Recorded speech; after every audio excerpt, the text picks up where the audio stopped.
तो आज का क्वेश्चन हमारा बहुत ही मोस्ट इम्पॉर्टेंट क्वेश्चन है जो अक्सर एग्जाम में पूछा जाता है। इस टॉपिक पर क्वेश्चन पूछे ही जाते हैं, तो अगर आप इस क्वेश्चन को अच्छे से सीख लेते हैं तो एग्जाम में अच्छे नंबर से आप पास हो सकते हैं। तो क्वेश्चन हमारा क्या है, बहुत ध्यान से सुनिएगा और बहुत ध्यान से समझिएगा। 3 घन जिनकी भुजा की माप 7 सेमी है, साथ साथ जोड़े गए हैं, प्राप्त ठोस पृष्ठीय क्षेत्रफल क्या होगा। अब देखिए कितना टफ क्वेश्चन है ना, कितना कंफ्यूजन कर देने वाला ये क्वेश्चन है, ताकि बच्चे का दिमाग घूम जाए और बच्चे ये क्वेश्चन को छोड़ दें। लेकिन आपको ऐसा बिल्कुल नहीं करना है। आपको क्वेश्चन को ध्यान से समझना है, मन लगा के समझना है, ताकि आप क्वेश्चन को बहुत ही आसानी से समझ सकें। 3 घन की भुजा की माप 7 सेमी है, साथ साथ जोड़े गए हैं। क्या किए गए हैं? साथ साथ जोड़े गए हैं। कितने घन? 3 घन। चलिए हम जोड़ लेते हैं 3 घन को साथ साथ। चलिए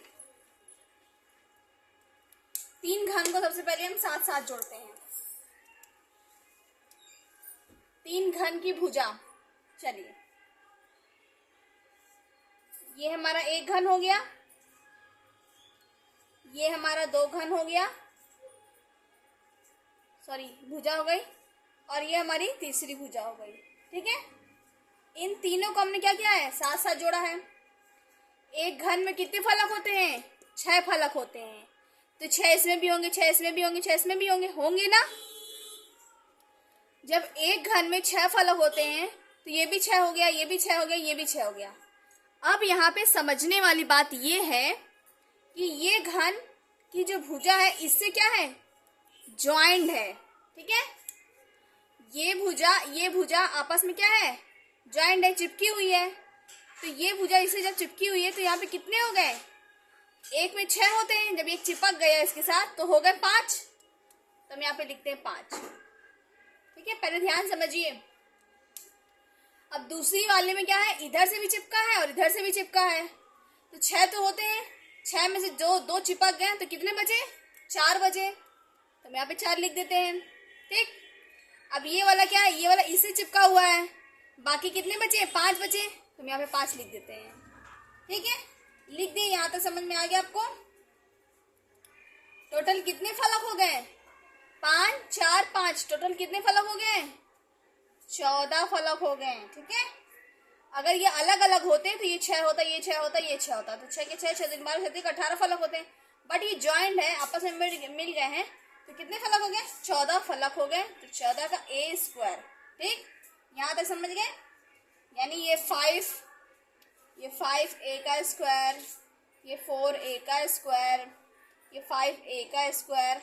समझ रहे हैं? चलिए अब कह रहा है प्राप्त ठोस का पृष्ठीय क्षेत्रफल क्या होगा। तो पृष्ठीय क्षेत्रफल, चलिए हम देखते हैं पृष्ठीय क्षेत्रफल क्या होगा। तो यहाँ पे लिखेंगे हम क्षेत्रफल बराबर क्या मिला है? 14 a का स्क्वायर। वैसे तो होता है ना 6 a का स्क्वायर, मगर ये टोटल हमें क्या मिले? 14 a स्क्वायर। यहाँ पे लिखते हैं 14 a स्क्वायर। ठीक है, यहाँ पे लिखेंगे 14 गुणे क्या दिया हुआ? भुजा की माप क्या है? 7। यहाँ हमें दिया हुआ a बराबर 7। ठीक है, a बराबर 7 दिया हो तो यानी 7 का स्क्वायर हो गया। तो अब हम ये लिखेंगे 14 गुणे 7 का स्क्वायर 49। ठीक, अब 14 में 49 का जब हम गुणा करेंगे तो हमें मिल जाएगा क्या? 686 सेंटीमीटर स्क्वायर। आंसर आ गया आपके सामने। कितना ही इजी क्वेश्चन था, लेकिन देखने में तो कितना टफ लग रहा था ना। ये मोस्ट इम्पॉर्टेंट क्वेश्चन है, इसे आप लोग अच्छे से समझ लीजिए। ऐसे क्वेश्चन को एग्जाम में देख के बिल्कुल भी कंफ्यूज नहीं होना है, डरना बिल्कुल भी नहीं है। बस आपको क्या करना है? समझना है, वो भी मन लगा के। और अगर आपको ये क्वेश्चन अच्छा लगा हो समझना, तो प्लीज मेरे चैनल को लाइक एंड सब्सक्राइब करना ना भूलिएगा। मिलते हैं नेक्स्ट क्वेश्चन में नेक्स्ट टॉपिक के साथ। तब तक के लिए टेक केयर।